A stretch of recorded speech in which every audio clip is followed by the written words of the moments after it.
process, or was it just as challenging? Yes, no, definitely a lot easier the second and the third time around. So I did the 30,000 word challenge again to kind of make me write it, because I knew I needed to write the second one. It's like, no, this first one, it's dead in the water, it's just killing me, it's not getting me the type of clients I want. So I have to write something else, and yeah, just follow the process. And the third one, no, I'm not going to say how quickly I wrote it. It's almost embarrassingly quickly. It was just so easy, just done. Yeah. A good author never answers that question, Sarah. I just wonder, it seems like you went to extreme lengths to avoid the launch of your first book, another book. No, second one, yeah. How hard can it be? Don't you just show up in an afternoon and here's my new book, talk about it for a little while? Okay, I thought there was a couple of things. So I did launch the first one. It was the second one that I didn't launch. I was in the process of selling my business at the time, and living a rather challenging life where I was behind the scenes selling my business, but as far as my staff and my clients were concerned, everything was systems normal, and that is just so not me. I was lying through my teeth for about 6 months while I was going through that process, and the thought of standing up in front of a group of people and going, hey, this is my book and this is fantastic, I just couldn't do it.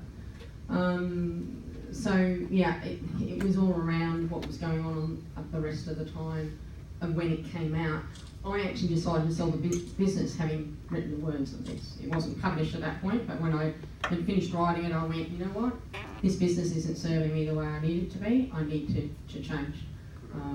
But yeah, so it was, yeah, the confidence kind of wasn't there to be able to go up and do it. Yeah. I just thought, I just wonder, is a launch book something that requires a lot of organization ahead of time to invite people, I suppose influencers, to find an event, a bookstore? I'm not sure how it all works, so that's why I thought maybe it's just that is daunting enough. Other, like, not just the public speaking part, but everything else that goes around it. Yeah, it's that too. It does take a lot of organising, yes, definitely, and to do, you know, they're what I call two types of launches. Hopefully I'm not treading on your toes here, Andrew. One is the family and friends, and it's just a big party. That's easy. The other one is the strategic one, where you're looking to target key influencers, key players, key potential partners, key people in the industry, or even potential clients along, and that takes a lot more effort. And I didn't want to do the family fun one again, because I've kind of done it and it doesn't. You need to do it for the first one. I think that's right, Andrew? You need to, yeah, there's an acknowledgement that comes from you celebrating your success. Yeah. The way, it's interesting, what Amanda said there about that feeling flat because there wasn't a launch. Like, I got 12 books. I've launched some, haven't launched some. And the ones that I haven't launched, there's kind of no definitive line in the sand, you know what I mean? There's no, okay, celebrate the launch, you get people come along, and then you're launching your marketing. It's just kind of a box turns up from a printer, and you're kind of going, oh, well, it kind of, the book's out now. Kind of, you know, there's no, it's like announcing a sale in a store that maybe is kind of starting at some stage because the stock's here, and you need to set intent. Everything to do with writing books is a mind game. Everything to being successful as an author is a mind game. I use a term that will send a cold shiver down your spine towards week 20, which is I work to market and leverage my books every single day of every single week, of every single month, of every single year, of every single decade. That's all you've got to do to be successful as an author.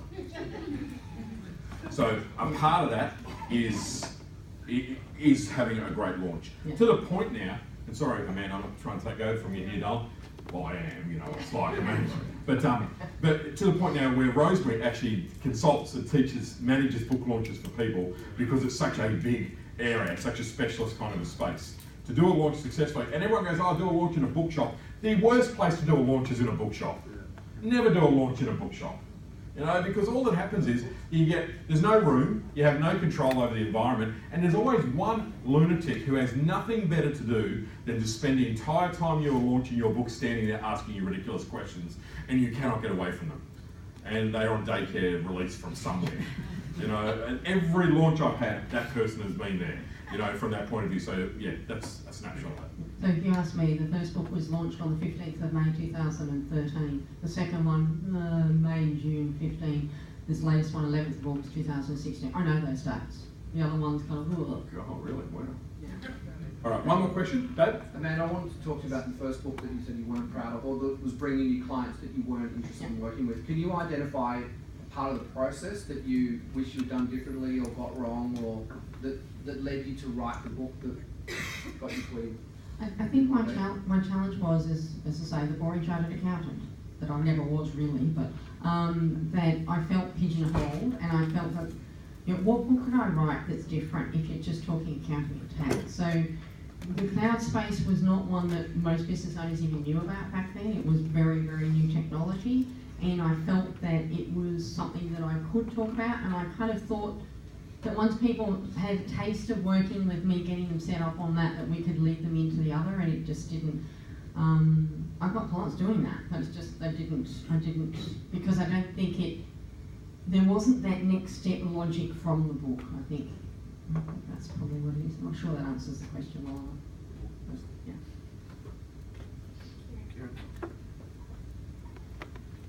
Can I make a comment? Yes. I think it was fantastic because there's credibility around you. Yes. You hooked up with Dale. My Jono talks about you all the time. Like, to me, the book may not be what you wanted, but I think it gave you that credibility in a big space. Definitely. I'm well known in the zero community. Yeah. I'm massively known in the zero community. So yes, it's given me credibility, but it didn't give me the clients.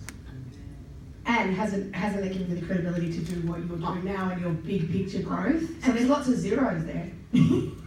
Oh yes, thanks, Karen. Yeah, true. Is this like dad joke convention or something between you and Steve? Like, jeez.